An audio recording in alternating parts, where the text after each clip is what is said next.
My husband, Martin, died on a grey Thursday morning in November, the kind of morning when the sky hangs low and heavy, as if it already knows something terrible is about to happen. He had complained about chest discomfort the night before, but Martin was stubborn. He said it was indigestion, said he'd be fine after some rest. By dawn, he was gone. 40 years of marriage ended between one heartbeat and the next. 40 years of shared routines, shared coffee mugs, shared arguments about nothing important, and then just silence. The house changed immediately. The clock sounded louder. The refrigerator hummed like it was mocking me. Even the air felt different, thinner somehow. After the funeral, people filled my kitchen with casseroles and sympathy. They hugged me tightly and told me Martin had been a good man, and he was. At least I thought I knew him. 2 weeks later, when the house emptied and grief settled into something permanent, I decided to organise his office. Martin always handled the finances. "Don't worry about it," he used to say, whenever I asked about bills. "I've got everything under control." I trusted him, because when you've been married that long, you stop asking for proof. You just believe. Inside his desk drawer, underneath old warranty papers and a faded photo of us from our honeymoon, I found 3 envelopes, red stamped final notice. My hands trembled as I opened the first one. Outstanding balance, late fees, accumulated interest. The second envelope was worse. The third made my stomach drop. Credit cards, personal loans, a line of credit I had never heard of. Almost $68,000 in total. I sat there for a long time staring at the numbers. My Martin? Debt? We had never lived extravagantly. No luxury cars, no exotic vacations, just a modest home and careful planning. I felt something crack inside me, not just grief, confusion, shame. Had he been hiding this from me? Had he been drowning silently while smiling at dinner? I replayed years of memories in my mind, searching for signs. Late nights in his office, phone calls he took outside, moments when he looked tired. How had I not seen it? The next morning I went to the bank. The advisor was polite but distant, the way people are when they discuss numbers instead of emotions. Some of these accounts appeared to be solely in your husband's name, he explained, but others are connected to joint financial activity. It felt like being handed responsibility for a secret I never agreed to keep. Legally, I could have challenged some of it, but that would mean paperwork, lawyers, court, and exposing Martin's mistakes. I couldn't do that, not to him, not to the memory of the man I loved. So I made a decision. "I'll pay it," I said quietly. The advisor nodded. We set up a payment plan, $500 every month for as long as it took. It didn't sound like much at the time, but when you live on a widow's pension and modest savings, $500 is not just money. It's groceries, it's heating bills, it's medication, it's security. On the first of every month, without fail, I transferred the money. Every transfer felt like loyalty, like devotion, like cleaning up after the storm. I never told my children. They adored their father. I didn't want them to think of him as irresponsible. I didn't want to stain his memory, so I carried it alone. 10 years, 10 birthdays without him, 10 anniversaries spent at the cemetery, 10 winters tightening my coat because I refused to buy a new one, and every single month, $500. I thought I was protecting my husband's dignity. I thought I was honouring him. I had no idea I was living inside a lie. The call came on an ordinary Monday morning. There was nothing dramatic about it. I was standing in the kitchen making tea. The kettle had just clicked off. The house was quiet in that familiar, almost heavy way it had been since Martin died. The phone rang. I almost didn't answer. At 72, you learn that most calls are either telemarketers or bad news. "Mrs. Harper?" a young woman's voice asked politely. "Yes, this is she." "My name is Amanda. I'm calling from your bank regarding your recurring transfer." My heart skipped. Recurring transfer. The words were so routine to me they barely registered. "Yes," I said cautiously. "There seems to be a discrepancy in the account you've been sending funds to." I tightened my grip on the phone. "What kind of discrepancy?" "Well," she hesitated, "our system flagged it during an internal review. The account number you've been transferring $500 to monthly is not linked to any registered debt under the name Martin Harper." For a moment I didn't understand what she was saying. "I'm sorry," I replied slowly. "There are no outstanding loans or credit accounts associated with your late husband in our records." That didn't make sense. "That's impossible," I said quietly. "I've been paying his debt for 10 years. There was a pause on the line. "Ma'am, we have no documentation of any such debt with our institution." My chest tightened. Maybe it was another bank. Maybe the accounts were external. "Yes," I said quickly, trying to steady myself. "The letters came from a collection agency." "Could you come in today?" she asked gently. "It would be easier to review everything together." I hung up and stood there in the kitchen for a long time. The tea had gone cold. For 10 years I had never missed a payment, not once. I kept every receipt, every confirmation email, every statement. I wasn't careless, I was precise. I drove to the bank with a folder in my lap, the same folder I had carried for a decade. Inside were copies of the original letters. Final notice. Past due. Immediate action required. I had stared at those red words so many times they were burned into my memory. At the bank, Amanda looked younger than I expected. She had kind eyes and a nervous smile. We sat across from each other at a small desk. She entered Martin's name into her system again. Nothing. She checked loan archives. Nothing. She pulled up national credit records. Still nothing. I felt the room shrinking around me. "That can't be right," I whispered. "May I see the letters you received?" she asked. My hands trembled as I handed them over. She studied them carefully. Her expression changed, subtle at first, then unmistakable. "Mrs. Harper," she said carefully, "these don't appear to be official collection documents." My ears rang. "What do you mean?"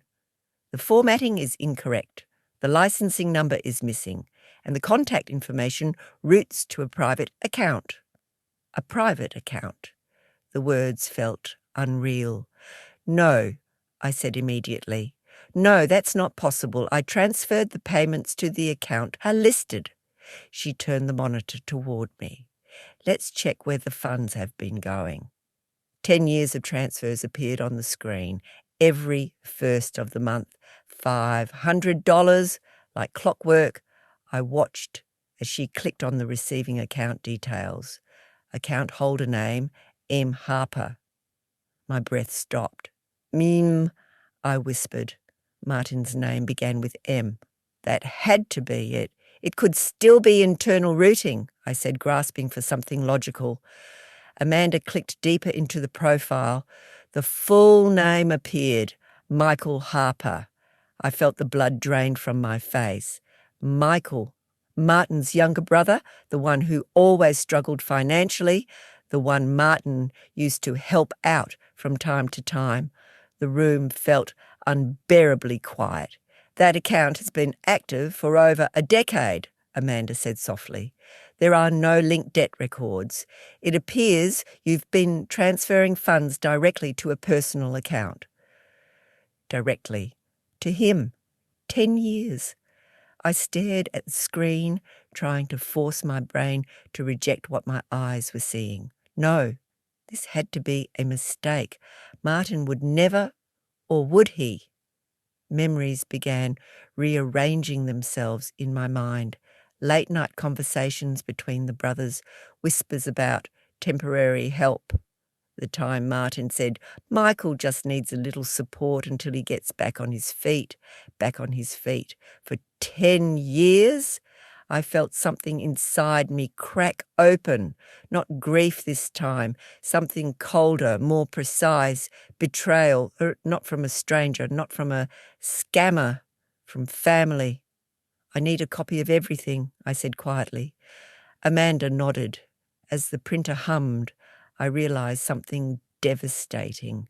For 10 years I hadn't been protecting Martin's memory. I had been funding a lie, and I had no idea which part hurt more, that Martin might have known, or that Michael absolutely did. I didn't cry in the bank. I didn't scream. I didn't make a scene.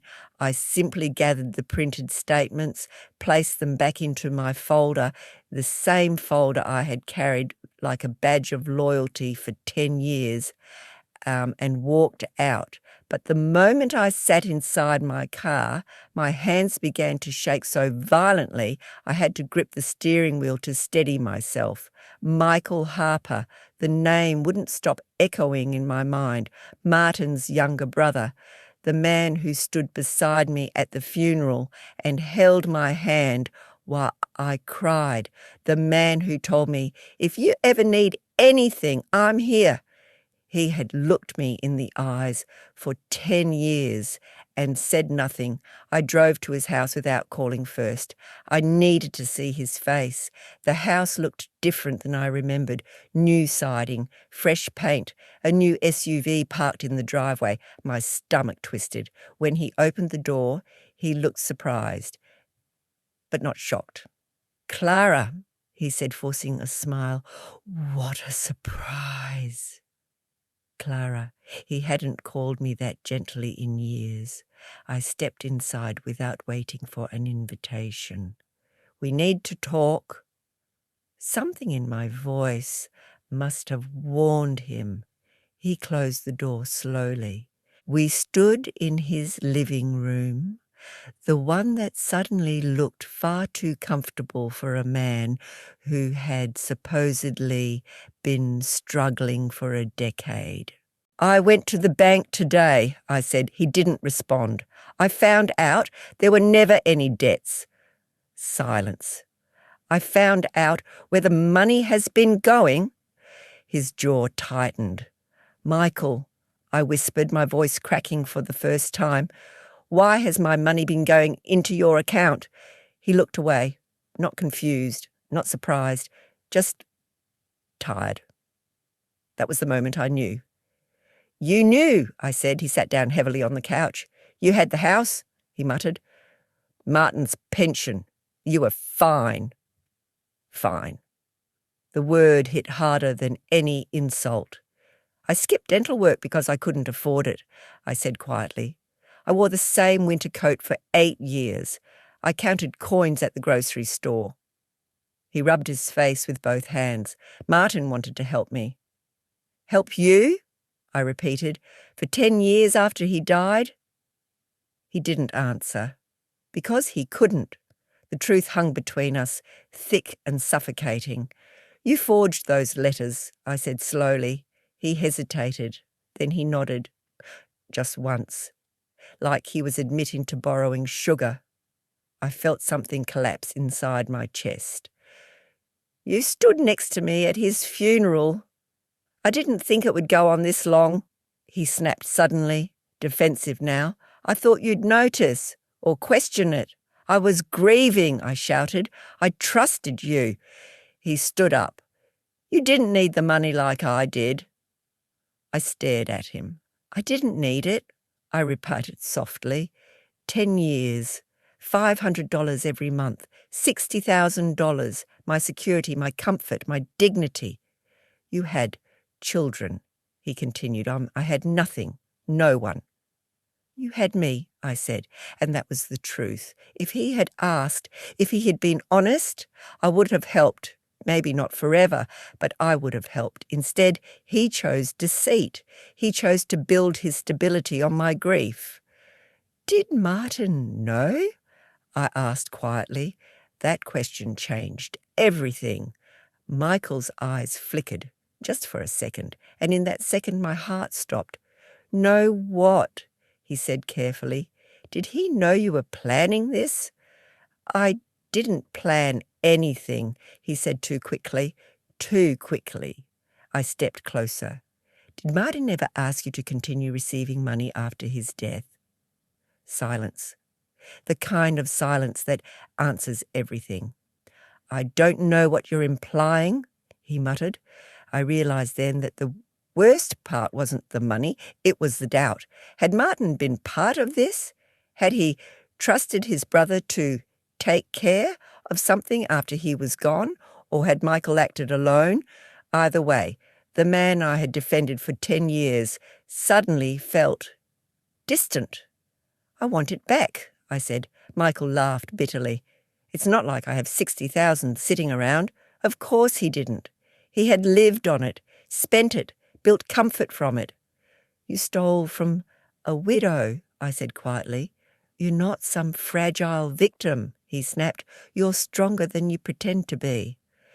Maybe I was, because instead of collapsing, instead of screaming or begging, I felt something else rise inside me. Clarity. I'm going to a lawyer, I said. His expression changed. You wouldn't. I would. You'll destroy the family. There's nothing left to destroy, I replied, and as I walked out of his house, I realized something chilling. For 10 years, I thought I'd been paying off my husband's debt, but the real debt was betrayal, and now someone was finally going to pay it. That night, I couldn't sleep, not because of Michael, because of Martin. For 10 years, I defended him in my mind, even when I found the letters, even when I believed he had left me in debt. I told myself he must have had a reason. He must have been protecting me. He must have been overwhelmed. I never once allowed myself to think he had lied. But now I wasn't sure what was real anymore.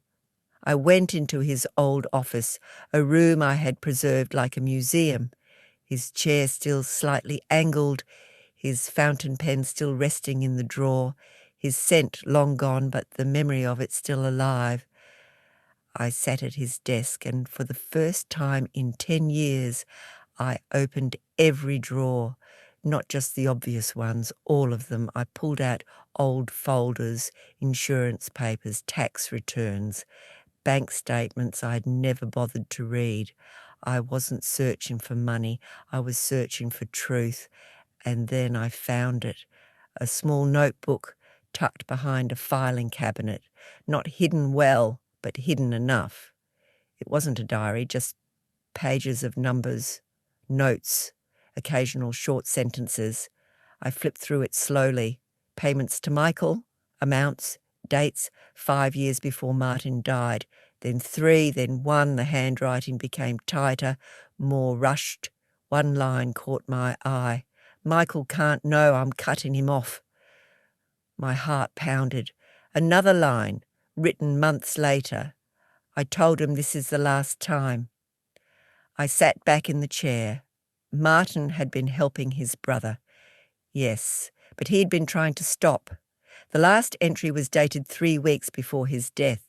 Michael, furious, said he has nothing without me. Nothing without me. The room felt cold. Martin hadn't planned this. He hadn't arranged for payments after his death. He had been trying to end them, which meant only one thing. Michael acted alone after the funeral, after holding my hand, after promising to help with anything. He saw an opportunity and he took it. I closed the notebook and pressed it against my chest. For 10 years, I carried guilt for something Martin hadn't done. For 10 years, I quietly resented him for leaving me a burden. And now I realized he hadn't betrayed me. He had been trying to fix his mistake, and he never got the chance. The relief I felt was painful because it came wrapped in rage. Michael didn't just steal money, he stole peace. He stole 10 years of my emotional healing. He stole my ability to grieve without shame. The next morning, I called a lawyer. Her name was Rebecca Shaw. Calm voice, sharp mind. After reviewing the documents, the fake letters, the transfer records, and Martin's notebook, she looked at me and said, "This is fraud, and it's prosecutable." The word prosecutable sounded heavy, final. Family would turn against me. There would be whispers. She's suing her late husband's brother. She should let it go. It's just money. But it wasn't just money. It was dignity. It was justice. It was the difference between being a quiet victim and a woman who finally stood up. Will I win? I asked. Rebecca held my gaze. With evidence like this, yes.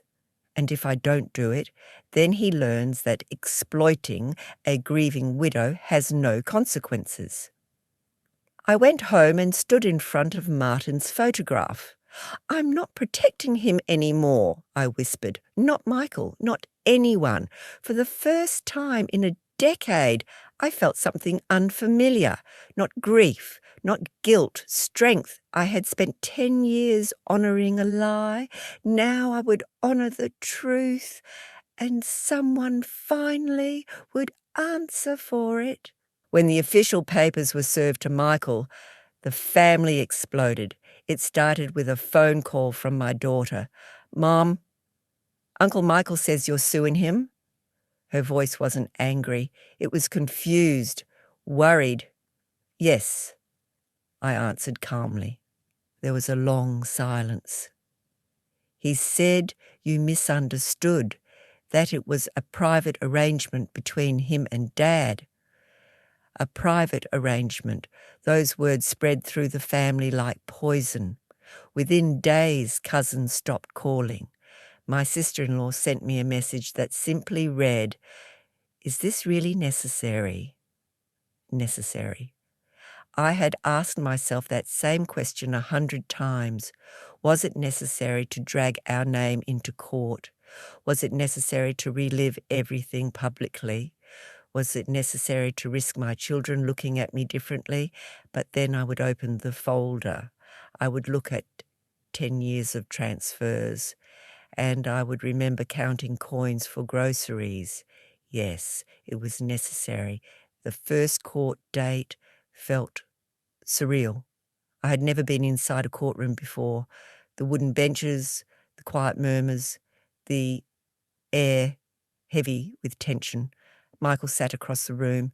He didn't look at me. His lawyer argued that the payments were voluntary support, that I had willingly helped him, that there was no written proof the letters were forged by him directly. Rebecca remained calm. She presented the fake notices, the account tracing, Martin's notebook. When she read aloud the line, "Michael furious, said he has nothing without me," the courtroom grew still. I didn't cry. I refused to give Michael the satisfaction of seeing me break. But inside, something was tearing open. Not just the betrayal, the realization that family loyalty can become a weapon. During cross-examination, Michael finally spoke. "I never forced her," he said. "She kept sending the money." As if grief were a contract, as if trust was stupidity.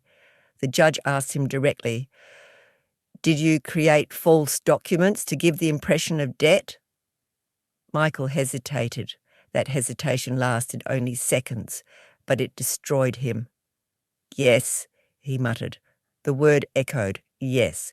Not an accident, not confusion. Deliberate. 10 years of deliberate deception. I felt something shift inside me at that moment. For years I had carried shame, but it was never mine to carry. The trial lasted weeks. Family members were called to testify. Some defended him, some avoided eye contact. One cousin whispered in the hallway, "You could have just talked to him." I looked at her and said quietly, "I did." When the verdict came, the courtroom felt suffocating. The judge ruled in my favour: fraud, restitution ordered, legal fees covered. Michael would be required to repay the majority of what he had taken, with structured payments and asset liquidation. It wasn't about the money anymore. It was about acknowledgement, public acknowledgement that what happened was wrong. When it ended, Michael finally looked at me. There was no apology in his eyes, only resentment, as if I had betrayed him. That was the final wound, not the theft, not the lies, the belief that I owed him my silence. Outside the courthouse, reporters weren't waiting. There was no drama, no applause, just wind. I stood on the steps alone. For 10 years, I had been the quiet widow paying a debt. Now I was the woman who refused to be erased. But victory didn't feel triumphant. It felt heavy, because justice often comes with loneliness. That evening, my son came over. He sat across from me at the kitchen table. "I read everything," he said quietly, "all the documents." I braced myself. He reached across the table and took my hand. "I'm proud of you." And in that moment, something healed. Not completely, but enough. I went to bed that night, and for the first time in 10 years, I didn't feel like I was paying for something. I felt free, not because I won, but because I finally chose myself. Michael sold his house 6 months after the verdict. The new siding, the polished floors, the SUV in the driveway, all of it went. I didn't attend the property hearing. I didn't watch. I didn't need to. Rebecca handled everything: structured repayment, asset liquidation, court supervision. It turned out he had invested part of the money, my money. Some of it was recoverable, some of it was gone forever. But strangely, I didn't obsess over the amount anymore, because something more important had already been returned to me: the truth. I heard through relatives that Michael moved to a small apartment in another state. Some said he blamed me for ruining his life. Some said he told people I had exaggerated everything, but no one could erase the court record. No one could undo his confession. And for the first time in 10 years, I no longer felt responsible for protecting anyone's image, not his, not even Martin's. That was the hardest part to admit. For a while after the trial, I was angry at Martin too, not for planning it, because he hadn't, but for creating the environment where silence was normal, where I didn't ask questions, where I believed "don't worry about it" was an acceptable answer.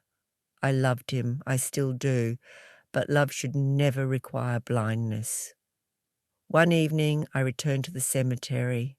I hadn't gone in months. I brought fresh flowers. I sat beside his grave and spoke out loud. "I found the notebook," I told him. "The wind moved softly through the trees. You were trying to stop helping him." That realization had given me peace, not perfect peace, but enough. "I defended you for 10 years," I whispered, "even when I thought you had left me in debt." I paused. "I wish you had trusted me with the truth while you were alive." That was the grief I hadn't allowed myself to feel before. Not the loss of his body, the loss of partnership real partnership.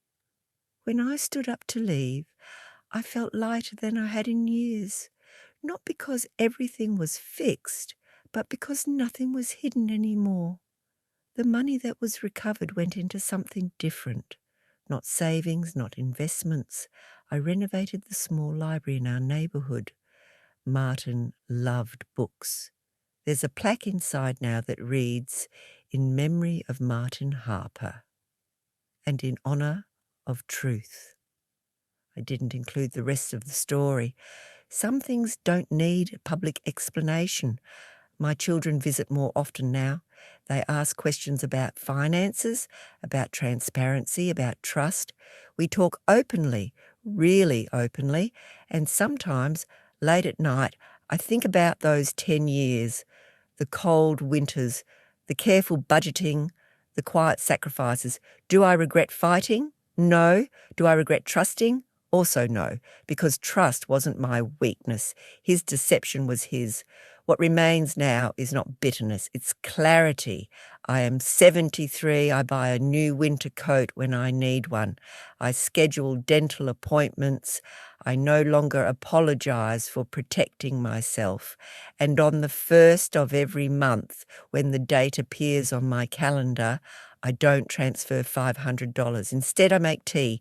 I sit by the window and I remind myself, loyalty is beautiful, but only when it flows both ways. For 10 years, I paid a debt that never existed. Now I live a life that finally does. And that is worth more than every dollar I lost.